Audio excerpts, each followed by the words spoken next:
Contamos en el día de hoy con Jesús López Almejo, investigador de CONACYT México. ¿Qué tal? Muy buenas, Jesús. Buenas tardes, Sergio, un gusto. Un placer. Tenemos también a Noé Córnago, profesor de Relaciones Internacionales de la Universidad del País Vasco. ¿Qué tal, Noé? Muy buenas.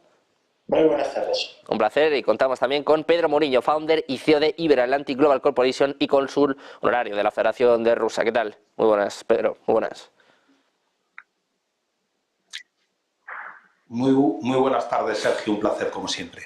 Un placer teneros a los tres por aquí. Sigue desde luego el panorama movidito, ¿no? Después del ataque del pasado viernes, después del atentado, el ataque terrorista en Moscú. Enseguida vamos a hablar de esto, vamos a hablar también de la postura de Rusia, lo decíamos al inicio del programa. Parece que no se cree la versión de Occidente. Ayer acusaban a Estados Unidos, a Reino Unido y a Ucrania. En las últimas horas Zaharova va en la misma línea, dejando entrever, bueno, pues que no se fían, desde luego, de lo que salía el viernes de los medios anglosajones. Pedro, enseguida hablamos de esto, pero quiero empezar hablando de Emmanuel Macron. Está siendo protagonista de las últimas semanas. Empezó esta escalada verbal, ¿no? Hablando del posible envío de tropas occidentales a Ucrania, y ahora sabemos que no solo ha enfadado a Rusia, sino que también ha enfadado a Estados Unidos. Hay muchos funcionarios que están mosqueados con estas palabras y sobre todo temían que el efecto en Putin fuese devastador, ¿no? Que pudiese incluso causar una escalada del conflicto. No sé cómo ves la postura de Macron y también pues esto que hemos conocido hoy, lo apunta la agencia Bloomberg, que Estados Unidos también está enfadado con Macron, se va a quedar sin amigos.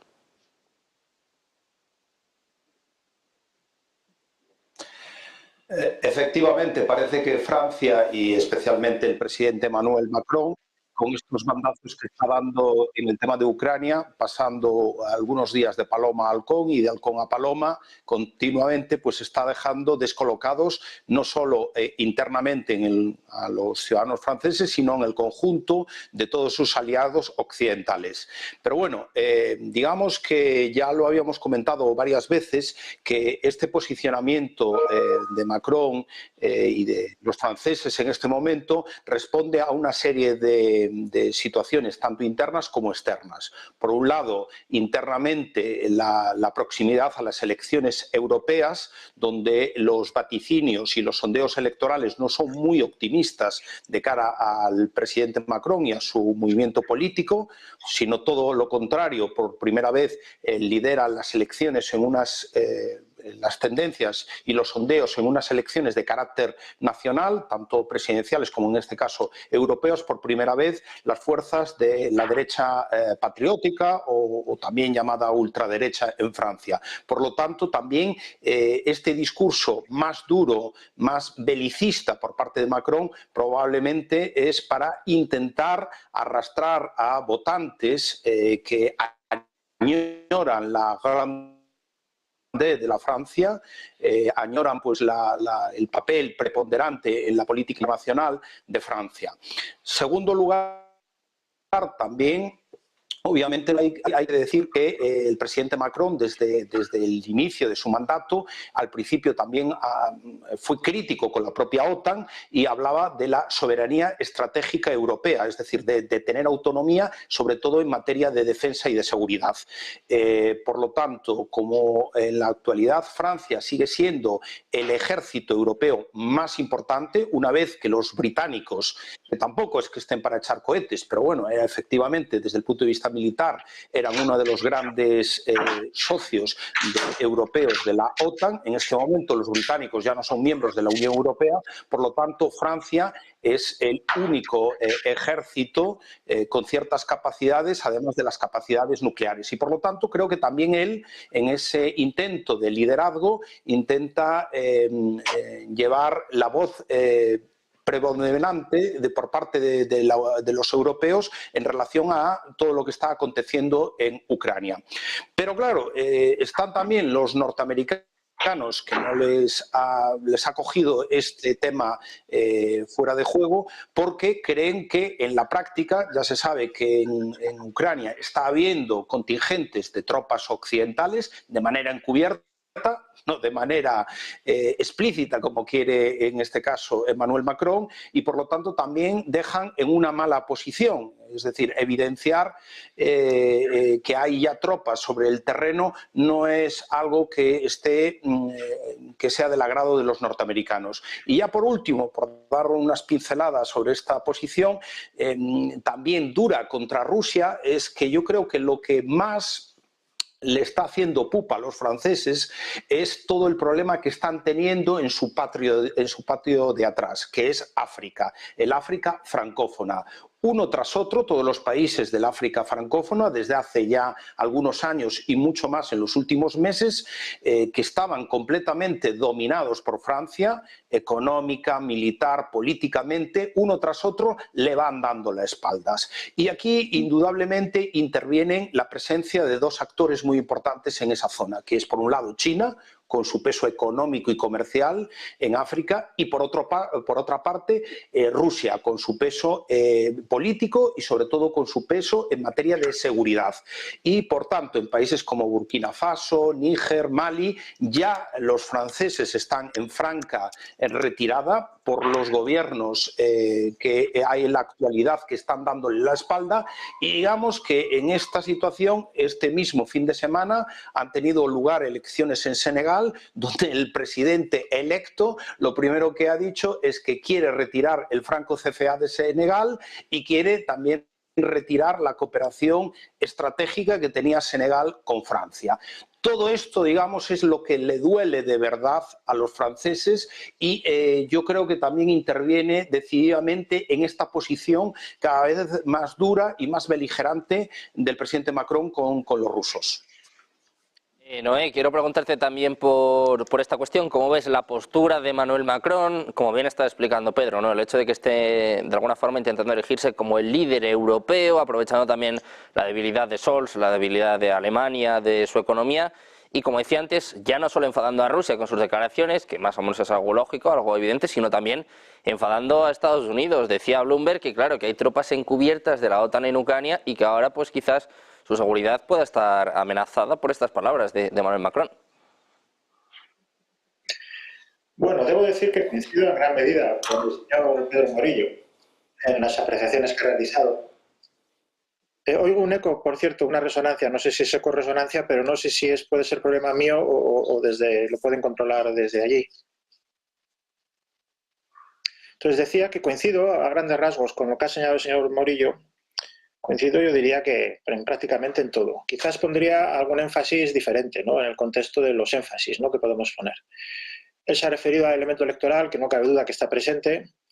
Se ha referido también a que existen ya diferencias interesantes, ¿no?, importantes y crecientes, ¿no? No es la primera crisis que tiene la OTAN, pero quizás, aunque no se presentan los medios como la más seria, pero sí puede acabar siéndolo, ¿no?, porque está aconteciendo precisamente en un contexto único en el que se incorporan nuevos estados europeos a la OTAN, pero a la vez la OTAN en su elemento, digamos, estadounidense, ¿no?, el compromiso que tiene con Ucrania, aunque sea un compromiso pues, muy importante, ¿no?, para sostener el conflicto en estos términos, pero parece también un compromiso lleno de ambivalencias que no satisface tampoco a la perspectiva europea, ¿no? Por otra parte, la Unión Europea, como lo ha señalado Pedro, ¿no?, pues intenta firmar, ¿no?, su autonomía estratégica, reformó los tratados estableciendo una cláusula, ¿no?, de solidaridad, digamos, que está inspirada directamente en la de la OTAN, que fue aquella que invocó François Hollande, ¿no?, con ocasión de los atentados en París. Entonces, desde ese punto de vista, yo creo que tiene una lectura muy profunda también, más allá de la coyuntura, que es especialmente compleja. La crisis y la relación entre Estados Unidos y sus aliados de la OTAN pues está llena de tensiones y discusiones. Parecía y se atribuía en gran medida, ¿no?, pues el paso de Trump, ¿no?, con la presidencia de Estados Unidos, que había exacerbado eso con esas exigencias de Trump, ¿no?, acerca de elevar la contribución en materia de defensa, etcétera, que en gran medida pues han sentado las bases, ¿no?, para un mayor compromiso en materia de defensa de los estados de la Unión Europea. Pero la Unión Europea también quiere afirmar, aunque le cueste, naturalmente, su autonomía estratégica. Y desde ese punto de vista yo creo que una de las lecturas que tiene esto que está pasando es que, en cierto modo, Estados Unidos considera que ya se ha comprometido bastante con Ucrania y que no deja de ser un tema europeo, ¿no? Entonces, desde ese punto de vista no parece que se vaya a volcar la situación en Ucrania del lado de Ucrania, ¿no? Sino más bien parece que va a prevalecer la posición rusa. Entonces, desde el punto de vista europeo, pues desde luego, pues igual eso no satisface. Entonces, desde ese punto de vista yo puedo entender que haga unas afirmaciones así un poco más maximalistas Macron, porque si no las hace Francia, pues ¿quién las va a hacer, no? No estando ya el Reino Unido. Si las hiciera Alemania, pues también, en fin, tengo mis dudas, ¿no?, que las fuera a hacer en esos términos, pero Francia tiene un elemento que es en el diseño, digamos, de la estrategia occidental, nuclear y estratégica, pues tiene un papel indiscutiblemente pues muy importante. Así que yo, aunque entiendo que no es fácil que pudiera llevar a efecto ese anuncio, ¿no?, esa idea, ¿no?, que al parecer estaría manejando, ¿no?, en su gabinete con sus asesores, pero creo que va en serio. Creo que va en serio, que Estados Unidos está dejando caer también claro que si realmente esto va más en Europa, pues no va a empezar Estados Unidos desde el primer momento a enfrentarse directamente, ¿no?, con Rusia. Lo están haciendo pues de manera indirecta, como sabemos, pero seguro que si esto estuviera pasando, pues no sé, en Corea del Sur o en Taiwán, pues seguramente la disposición a entrar en ese momento más directamente sin esperar a los europeos pues es indiscutible, pero en Europa es normal, ¿no? Entonces, lo paradójico sería, que esto es lo que es más difícil entender en este contexto, ¿no?, que Estados Unidos, por así decirlo, parezca molesto con esa afirmación, ¿no?, como si el envío de soldados europeos en zonas fronterizas, al menos de la Unión Europea, o la movilización en la frontera de la Unión Europea, no necesariamente en Ucrania, pero que es un paso intermedio, ¿no?, hacia lo que decía Macron, pues fuera algo que pudiera resultarles ofensivo, ¿no? Ha habido unas declaraciones también, ¿no?, en el sentido de que si los misiles rusos no llegaran al suelo de la OTAN, que la OTAN respondería. Bueno, es lo menos que se puede pedir, ¿no?, siempre que alcance el territorio de la OTAN. Pero claro, si no la alcanza, la pregunta sería, el compromiso más allá del territorio de la OTAN es el que cabría ponerlo en duda, ¿no?, el compromiso.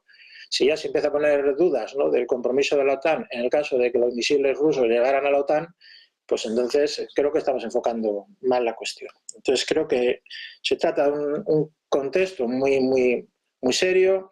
Las afirmaciones también de Rusia en relación a sugerir, ¿no?, una implicación directa de Estados Unidos y del Reino Unido, ¿no?, en el atentado este terrible, ¿no?, en Moscú, pues más allá de que es imposible para mí, por supuesto, dilucidar quién estaba detrás con precisión, y eso nos llevará años saberlo, pero lo que no cabe duda es que es una manera, desde la perspectiva rusa, de enfrentar esta situación, este teatro enorme, ¿no?, de operaciones que se está abriendo, relacionándolo el frente, digamos, de Ucrania con el frente que pueda tener que ver también con la crisis, ¿no?, de Gaza, la guerra de Gaza y todo eso. Bueno, creo que con esto, con mi primera intervención, me doy por satisfecho. No quisiera extenderme mucho. Muchas gracias. Enseguida miramos precisamente estas acusaciones de Rusia, estas acusaciones a Occidente. Como bien decías, a Reino Unido, a Estados Unidos y también a Ucrania, lo dejó entrever el propio presidente ruso, el propio Putin, ayer también el jefe del FSB, y en las últimas horas María Zaharova está apuntando quizás con un poco más de exactitud. Jesús, enseguida hablamos de eso, pero quiero preguntarte también por el presidente francés, por Emmanuel Macron, que parece que tiene un don, ¿no? Ya ha enfadado a los franceses, que vamos a decir de cómo están los agricultores, ha enfadado a Alemania, tuvo que salir al paso la Scholz, ha enfadado también a Rusia con estas palabras de enviar tropas a Occidente, y ahora parece que también ha enfadado a Estados Unidos. No sé cómo ves el papel de Emmanuel Macron en el tablero geopolítico y sobre todo pues esta postura de Estados Unidos. ¿Postura o postureo? Quiero preguntarte también, ¿cómo lo ves tú? Pues es un conjunto, un poco de todo. Bueno, estoy de acuerdo con lo que dicen mis dos compañeros y nada más quisiera complementar, más que contrastar ideas, porque estoy de acuerdo con lo que dicen. Complementar un enfoque teórico, Sergio, que nos explica bastante lo que está pasando y que si volteamos a ver ese enfoque teórico que parecía que ya estaba superado, entonces podemos entender un poco de qué van los discursos, no solamente de Macron, sino también del mismo Borrell, que en un arranque de sinceridad ha dicho apenas recientemente, no nos importan los ucranianos, no es que amemos al pueblo ucraniano, estamos luchando por los intereses europeos, pero principalmente por los intereses hegemónicos de Estados Unidos, porque necesitamos un socio fiable en quien confiar, a pesar de que ese socio fiable generalmente deja a Europa en la calle de la amargura en términos industriales, en términos comerciales y en términos de dependencia energética, en los momentos que Europa más le necesita, y ahora me explico al respecto. Volviendo con el tema de Macron, efectivamente, el enfoque realista dice que el sistema internacional es anárquico, es decir, que no tenemos un gobierno mundial. Por lo tanto, todo interés se define en términos de poder. Las relaciones entre los estados, entre los gobiernos, son relaciones de están en una dinámica de un juego de suma cero, en lo que uno gana, el otro lo pierde. Por lo tanto, los estados, dice, no cooperan, se alían convenencieramente tratando de maximizar su poder. Y en ese sentido, pues ellos consideran que siempre hay que estar compitiendo, es decir, no se alían, compiten para maximizar y mejorar la posición. Entonces, esto los hace llegar a un esquema de supervivencia. Es decir, al no haber un gobierno mundial y al intentar siempre maximizar su poder, entra en una dinámica de supervivencia en donde todos los estados prácticamente quieren tener mejores armas, quieren tener mejores capacidades materiales, mejores ejércitos, y lo que importa más es el tema de las fronteras, el tema de la soberanía y el tema del pragmatismo o de la funcionalidad. Es decir, que las alianzas pueden ser reversibles de acuerdo a lo que le convenga a aquel ente maximizador de poder. Entonces, dicho lo anterior, cuando lo aterrizamos a lo que han dicho nuestros compañeros, si volteamos a ver efectivamente que el juego o la rivalidad ruso-francesa no solamente se da en torno a lo de Ucrania, es decir, que mientras Francia se dedicó a sabotear a Rusia en Ucrania, Rusia empezó a meterle jugadores importantes a Francia en África, sobre todo en la francofonía, en donde efectivamente países como Mali, Burkina Faso, el mismo Níger, termina echando a patadas a los franceses. Y ahora vemos en Senegal, exactamente Faye, que ha dicho, nos vamos a salir de la francofonía, queremos replantear nuestros acuerdos comerciales con Francia, y esto significa para Francia pagar más si necesita recursos de esos países, pagarlos por lo menos al precio del mercado, o impedirse de ellos. Y es que el enfoque chino y el enfoque ruso en esta región del mundo ha sido completamente diferente al enfoque extractivista, históricamente explotador de Europa, particularmente de Francia, que ha sido bastante sanguinaria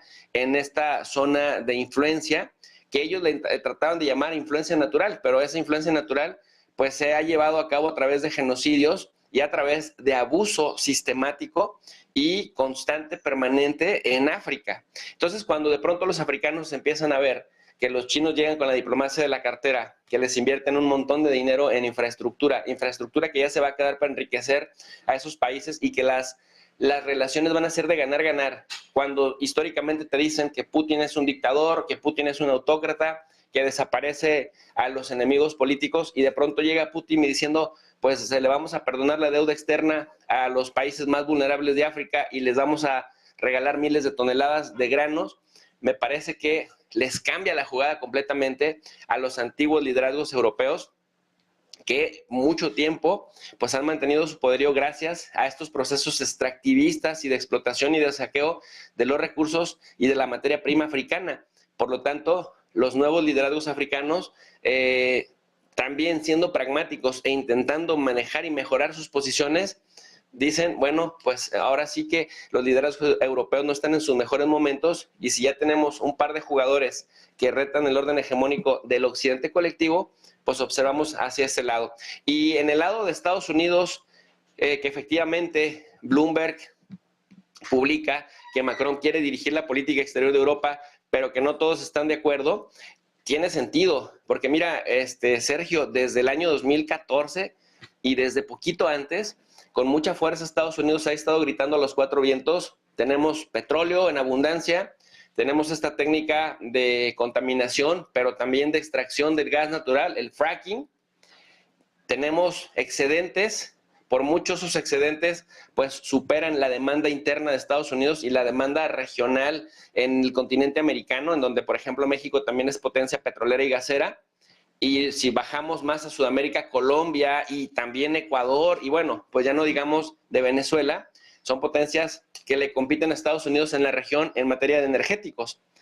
Pero dicen, necesitamos que haya un grupo de países que nos quieran comprar nuestro petróleo y nuestro gas caro, pero hay un jugador que nos compite en esa otra región del mundo que se llama Rusia, y los clientes cautivos, los europeos. ¿Cómo podemos hacer? Esto lo vienen diciendo, sobre todo lo he escuchado mucho de Condoleezza Rice desde el año 2014.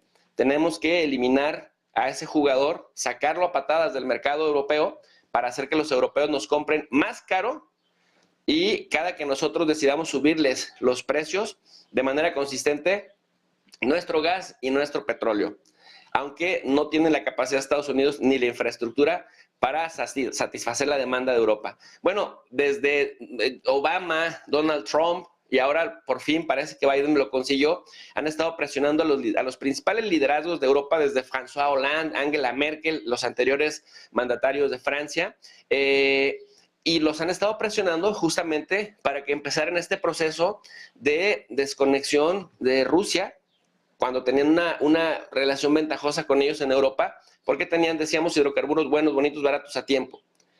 Y esto, bueno, pues impulsaba, o fortalecía, consolidaba con su soberanía energética el proceso de industrialización de estas economías. Pero viene Estados Unidos, viene la pandemia y posteriormente el tema de Ucrania, y que el 2014 es justamente cuando el tema de Crimea, cuando los gobernantes europeos reconocen que están financiando al ejército de Ucrania, profesionalizando y ganando tiempo con los acuerdos de Minsk para que el ejército ucraniano lograra cierta efectividad en combate. Y entonces lo que tenemos a la vuelta de un tiempo, para resumir, es Rusia cada vez más fuera del mercado energético de Europa, una Europa que cuando vemos hacia Estados Unidos, que además les aplica la ley de reducción de la inflación y con ello incentiva que los inversionistas se vayan a Estados Unidos y no se queden en Europa, y vemos que de pronto cuando sale Ursula von der Leyen, la presidenta de la Comisión Europea, a decir, pues ya afortunadamente no somos dependientes de Rusia, cuando uno voltea a ver, bueno, entonces ya son autónomos. No, la dependencia nada más cambió de proveedor, pero ese proveedor nada más les puede dar un 10%, y Joe Biden los remata en marzo, diciéndoles, finales de febrero del 2024, principios de marzo, diciéndoles, pues vamos a evaluar si nuestras exportaciones de hidrocarburos no afectan el medio ambiente, porque el medio ambiente es una asignatura pendiente. Es decir, Estados Unidos demuestra que si en un invierno, cuando te ha hecho completamente dependiente, o por lo menos en una parte muy importante, dependiente de sus hidrocarburos, es capaz de amenazarte con frenar sus exportaciones de hidrocarburos en pleno invierno, argumentando que está cuidando el medio ambiente, entonces nos damos cuenta que ni fiable, sí muy pragmático, tiene un escenario dominado a una Europa debilitada, subordinada completamente, y claro, por supuesto que no le conviene entonces que un presidente o un líder de una zona subordinada como es Francia, como es Europa, vaya a ser un disruptor que saque de control esta rivalidad controlada que hay entre Estados Unidos y Rusia, y que de pronto pudiera escalar a una dimensión que nadie quiere, querido Sergio. Escala el conflicto en Ucrania, vamos a ver cómo escala también, sobre todo, el discurso verbal, ¿no? El discurso, las palabras por parte de Emmanuel Macron. Sobre todo vamos a ver cómo se desarrolla la investigación en Rusia, las acusaciones de María Zaharova hace apenas unos minutos, diciendo que no creen la versión de Occidente, que no creen que ISIS tenga algo que ver con el ataque del pasado viernes en Moscú. Vamos a hacer una pausa, 2 minutos, y enseguida la analizamos.